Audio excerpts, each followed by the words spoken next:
തിരുവനന്തപുരം മുതൽ തെക്കോട്ടുള്ള എല്ലാ ജില്ലകളിലും അതിശക്തമായ മഴ ഇന്നലെ രാത്രി മുതൽ തുടർന്നിരിക്കുകയാണ്. ഇന്ന് രാവിലെ നിർത്താതെ 2 മണിക്കൂറോളം തിരുവനന്തപുരം ജില്ലയിൽ ശക്തമായ മഴ തന്നെയാണ് ഉണ്ടായത്.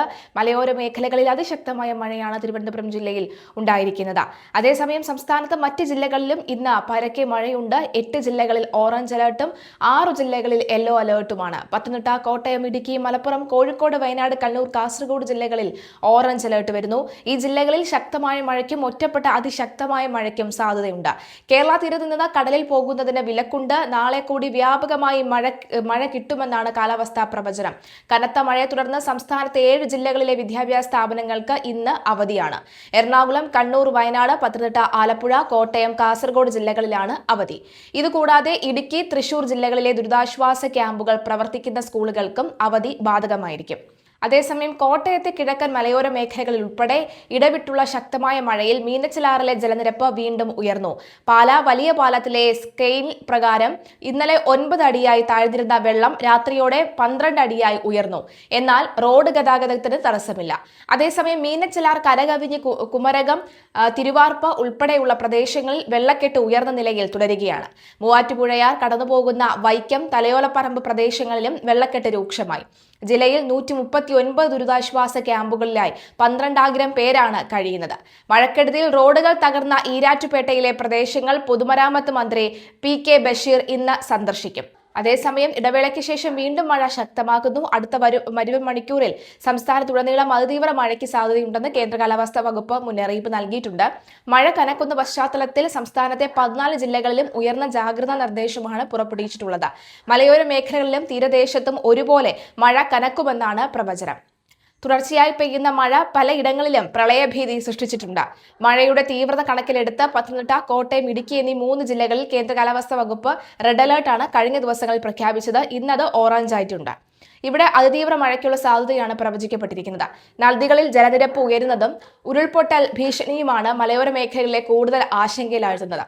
കൊല്ലം, ആലപ്പുഴ, എറണാകുളം, കണ്ണൂർ, കാസർഗോഡ് എന്നീ 5 ജില്ലകളിൽ ഓറഞ്ച് അലർട്ടും പ്രഖ്യാപിച്ചിട്ടുണ്ട്. തിരുവനന്തപുരം, തൃശൂർ, പാലക്കാട്, മലപ്പുറം, കോഴിക്കോട്, വയനാട്, കണ്ണൂർ ജില്ലകളിലൊക്കെ തന്നെ യെല്ലോ അലർട്ടാണ് പ്രഖ്യാപിച്ചിരിക്കുന്നത്. കുറഞ്ഞ സമയത്തിനുള്ളിൽ വലിയ അളവിൽ മഴ പെയ്യുന്ന രീതിയാണ് നിലവിലുള്ളത്. പത്തനംതിട്ട ജില്ലയിൽ മഴയ്ക്കൊപ്പം ശക്തമായ കാറ്റിനും സാധ്യതയുണ്ടെന്ന് കാലാവസ്ഥാ നിരീക്ഷണ കേന്ദ്രം വ്യക്തമാക്കി. ശക്തമായ കാറ്റിൽ മരങ്ങൾ കടപുഴകി വീഴാനും വൈദ്യുത ബന്ധം തകരാറിലാകാനും സാധ്യതയുള്ളതിനാൽ ജനങ്ങൾ അതീവ ജാഗ്രത പാലിക്കണമെന്ന് ജില്ലാ ദുരന്ത നിവാരണ അതോറിറ്റി നിർദ്ദേശിച്ചു. മലയോര മേഖലകളിലേക്കുള്ള രാത്രിയാത്ര പൂർണ്ണമായും ഒഴിവാക്കണമെന്നും മുന്നറിയിപ്പുണ്ട്. തലസ്ഥാന ജില്ലയായ തിരുവനന്തപുരത്തും കൊല്ലത്തും താൽക്കാലികമായി ഇന്നലെ വരെ മഴ മാറി നിന്നിരുന്നു. എന്നാൽ ഇന്നലെ രാത്രി മുതൽ മഴ വീണ്ടും ശക്തമായിരിക്കുകയാണ്. താഴ്ന്ന പ്രദേശങ്ങളിലെല്ലാം വെള്ളക്കെട്ട് രൂക്ഷമായി തുടരുകയാണ്. നഗരപ്രദേശങ്ങളിലെ പ്രധാന റോഡുകളിലടക്കം വെള്ളം കയറിയത് ഗതാഗത തടസ്സത്തിന് കാരണമായിട്ടുണ്ട്. വീണ്ടും മഴ കനത്താൽ സ്ഥിതി കൂടുതൽ സങ്കീർണമാകുമെന്ന ആശങ്കയിലാണ് നാട്ടുകാർ. കേരളത്തിൽ നിലവിലുള്ള ഈ അതിതീവ്ര മഴയ്ക്ക് പിന്നിൽ ശാന്ത സമുദ്രത്തിൽ രൂപം കൊണ്ട ഡോൾഫിൻ ചുഴലിക്കാറ്റിന്റെ വിദൂര സ്വാധീനമുണ്ടെന്നാണ് കാലാവസ്ഥാ വിദഗ്ധരുടെ വിലയിരുത്തൽ. ഈ ചുഴലിക്കാറ്റ് ശനിയാഴ്ചയോടെ ചൈനീസ് തീരത്ത് കരതൊടുമെന്നാണ് പ്രതീക്ഷിക്കുന്നത്.